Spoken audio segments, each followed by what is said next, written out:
The tidal wave of 2024 D&D has arrived with new core books, replacing the 2014 5e rule set. Now, if you want to pilfer some of those primo updated features but don't want to cough up the cash to Wizards of the Coast for bougie new books, I've got you covered. In this video series, I'm going to tell you all about the most theft-worthy rules and ideas from the new core rules so you can drop them into your 5e game or most any other TTRPG. Ready to save some money? Let's do it! In this video, we're going to cover some new and updated spells you can steal for your 5e D&D game so you can have the best of the new stuff without needing the new books. Let's start off with a few new spells that I think are cool, no matter what edition you're using. The first new option is called Arcane Vigor, and this allows you to spend a second level spell slot to also spend up to 2 of your hit dice. Flavors of 4e healing surges here, and so this allows more healing during combat, and the main thing I like about it is that it involves hit dice. Hit dice definitely need more integration into other mechanics in the game.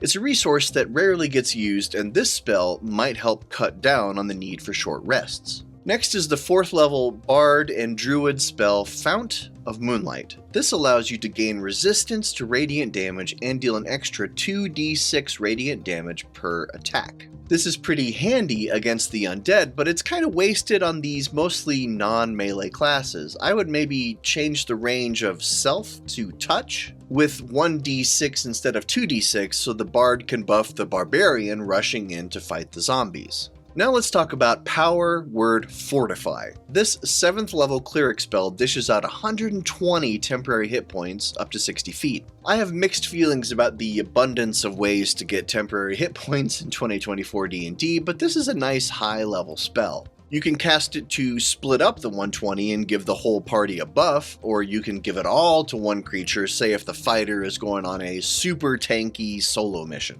Yolanda's Regal Presence is a 6th level wizard and bard spell very similar to Spirit Guardians, except a failed save knocks the enemy prone and pushes them away. This is incredibly useful in things like capture the flag type scenarios or escort missions or anything where you need to protect an asset from incoming danger. Can you imagine a wizard and a cleric comboing this with Spirit Guardians? That would be an intimidating force, just running around the battlefield and knocking everyone down and slowing their speed. That might end up being a banned combo, but I'd have to see it in play first to determine exactly how overpowered it is. Real quick, since I have you, could I get a like and subscribe below? It only takes a second and it helps us both out. Make sure you click all next to notifications and click the join button to get exclusive perks when you join my channel. Next up is possibly my favorite new spell, and that is the Sorcerer exclusive Sorceress Burst. This is that class's answer to Eldritch Blast, and it has some great features. 120 foot range, and the damage is only 1d8, but you choose between acid, cold, fire, lightning, poison, psychic, or thunder every time you cast it. That actually makes this a legit option at higher levels when the party runs into that one infuriating monster who seems resistant to multiple damage types. Plus, I haven't even told you the best part yet. Sorceress Burst steals a fun exploding mechanic, so when you roll an 8, you get to add an extra 1d8 to the damage. This also makes the cantrip useful at higher levels since you roll 2d8 at level 5 and 3d8 at level 11. At level 11, you're 3 times as likely to explode on one or more of those d8s. The Sorcerer class has never much interested me before, but I'm tempted just because of the spell. Side note, Bards and Druids also get a fun new cantrip named Starry Wisp. Spell attack, 60 foot range, 1d8 radiant damage on a hit. But the fun part is if you hit, it makes that creature emit dim light and nullifies nearby invisibility. Another cantrip that could be incredibly clutch in certain situations, but is probably not an everyday combat choice. Tasha's Bubbling Cauldron is a fun non-combat spell that lets you summon the cauldron and extract up to 5 greater healing potions for a 6th level spell slot. Technically, you can pull out any common or uncommon potion, but greater healing is probably the best bang for your buck. So if you can manage to hold on to that spell slot each day, you can supply the group with healing potions to last. I think this would be a fun opportunity to play a witchy character, summoning the cauldron inside a tiny hut, making concoctions for the party to consume. At the very least, give this spell to a spooky merchant somewhere so the players can dip vials into the cauldron to get potions as a fun story moment. Now for part 2 of our discussion, let's get into reworked and revamped existing spells. First up, let's discuss Counterspell, because honestly there are both pros and cons to the new version. Let me explain how it works. Counterspell used to kill any spell of 3rd level or lower. Above 3rd level, the counterer had to make a spellcasting ability check.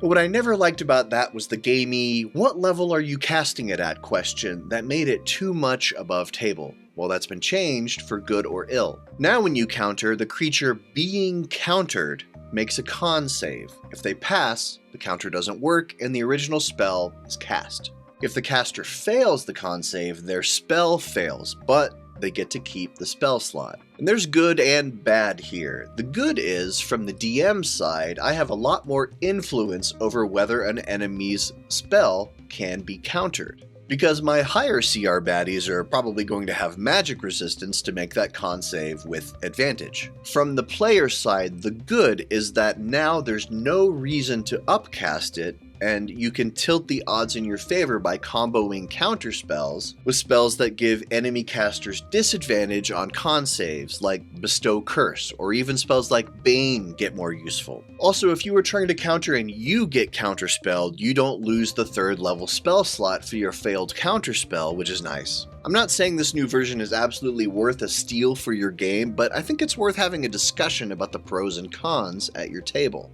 Prayer of Healing now grants a short rest in addition to actual healing. I like this a lot, especially if you're in a group with mixed long and short rest characters. Some of you may know the pain of playing a short rest warlock in a party of all long rest PCs like Ranger, Cleric, and Wizard. You end up begging the other PCs for a short rest, which they don't want to do because they get little out of it. Well, this gives you another option in that scenario. When it comes to healing, 1st level Healing Word and Cure Wounds now have double the healing dice at level 1 cast at 2d4 and 2d8. In general, there's a lot more powerful healing going around in 2024 D&D.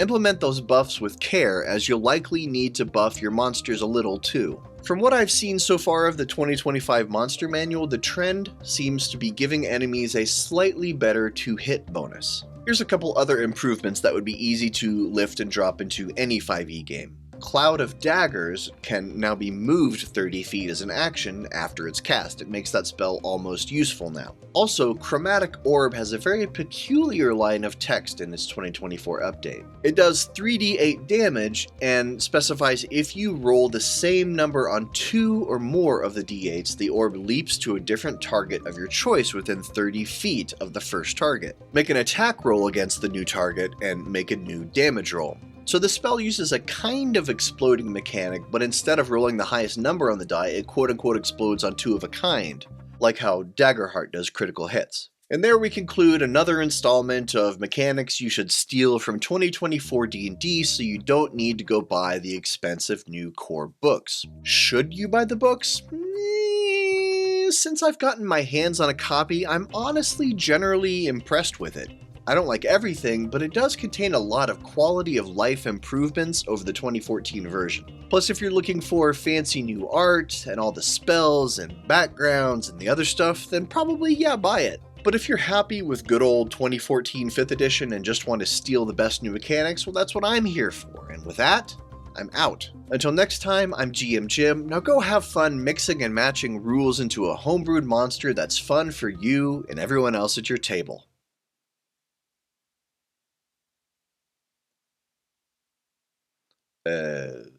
What am I still doing here? Hello? Hello? The video's over. Hey, hello? Hey, can you help me? The video's over, but I'm like stuck here, I guess. Could you press the button down below to go ahead and go to the next video? Because that's, I need some help. Thank you.